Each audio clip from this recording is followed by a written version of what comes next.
Welcome to this explainer. You know, hitting a six-figure salary is a massive milestone, right? It totally feels like you finally made it. But earning $100,000, that's really just the starting line. Today, we're mapping out how to actually turn that great income into lasting, life-changing wealth. Let's get into it. Okay, let's dive into this with a tough but absolutely necessary question. Are you actually building wealth, or are you just living an expensive life?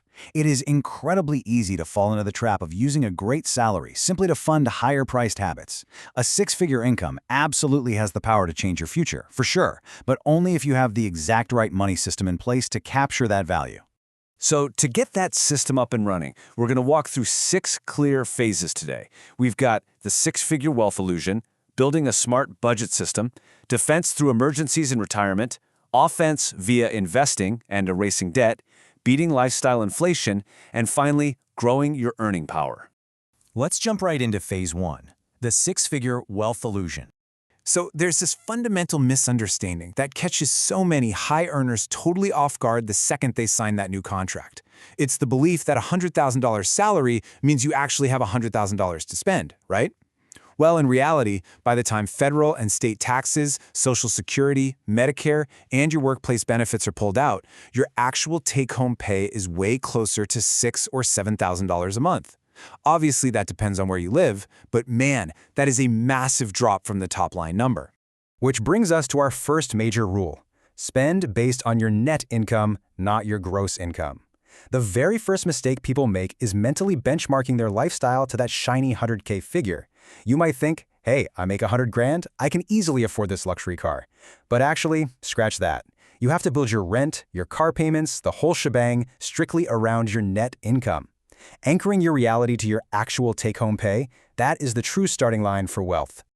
Moving right along to phase 2, building a smart budget system. And this brilliantly illustrates exactly how to do it.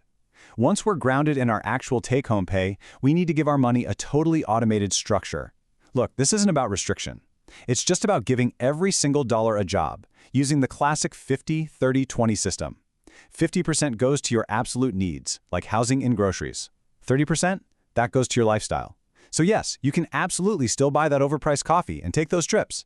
And crucially, a strict 20% goes directly to wealth building. Now, as a high earner, your big goal is to systematically push that 20% slice even higher over time as your income grows. Okay, phase 3. Defense.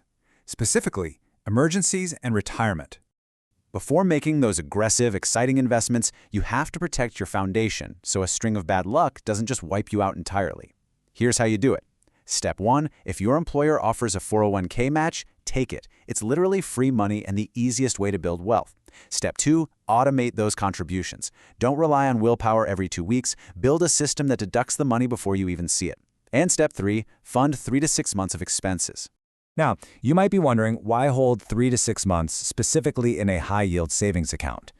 Because, well, life happens. A sudden job loss, unexpected medical bills, or, your car's transmission blowing up. These things will try to derail you. Keeping this cash safe and accessible is like building a financial moat. It totally prevents you from being forced to swipe a credit card or worse, sell off your investments at a major loss just to survive a bad month. All right, shifting gears to phase 4, offense, investing and erasing debt. With your defensive moat securely in place, we go on the offensive. This is where the real wealth multiplication happens, and it's a pretty simple contrast. On one side, you're buying assets. Think low-cost index funds and ETFs that just quietly create more money for you every single month. On the flip side, you have bad debt, credit cards, personal loans, bleeding cash at 25% interest. You simply cannot build wealth effectively if your assets are being completely outpaced by those high-interest financial leaks. So, the crucial point is this.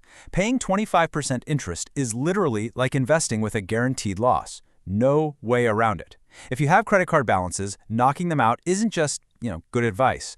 It is an absolutely mandatory prerequisite before your offensive investments can truly take off. Next up, phase 5, beating lifestyle inflation. Once your defense is set and your offense is executing, you enter what I call the danger zone. Here's the ultimate 100K trap. Someone gets a raise and instantly signs a lease for a nicer apartment or buys a shiny new luxury car. Their income went up, but their wealth? It stayed exactly the same because their lifestyle absorbed every single new dollar. Instead, when a raise hits, split it right down the middle. Put 50% of that new money directly into savings and investments and allow yourself to fully enjoy the other 50%. This balanced approach lets you actually become wealthy without ever feeling restricted. Finally, Phase 6, growing your earning power. You've optimized your budget, your dad, and your lifestyle. Now it is time to scale up the single most powerful wealth-building tool you possess, which is your salary. Don't just sit around waiting for a standard 3% annual review. You've got to actively drive your income up. Learn valuable new skills that make you completely indispensable. Have the courage to actually ask for raises when you deliver value. Be willing to strategically change companies if you aren't being compensated fairly. And of course, explore avenues to build a side income. Now, what's really interesting about this slide is the sheer power of that seemingly small side income. It's staggering. Just an extra $1,000 a month from freelance work or consulting, if you invest it consistently, compounds massively. Like, we are talking about that $1,000 a month organically growing into a massive, life-changing amount of wealth over a few decades. Ultimately, a six-figure salary is absolutely not the finish line. It's just an incredibly powerful starting point. It all boils down to earning more, spending intentionally, investing consistently, and dodging those lifestyle traps. Because, as this final thought perfectly states, wealth is not about how much money comes in, it's about how much stays and grows. Your future self is being built entirely by the money decisions you are making today. So, I'll leave you with this to ponder. Of the money you're making right now, how much of it is actually staying and growing with you? Think about it. Thanks so much for joining me on this explainer, and keep building that wealth.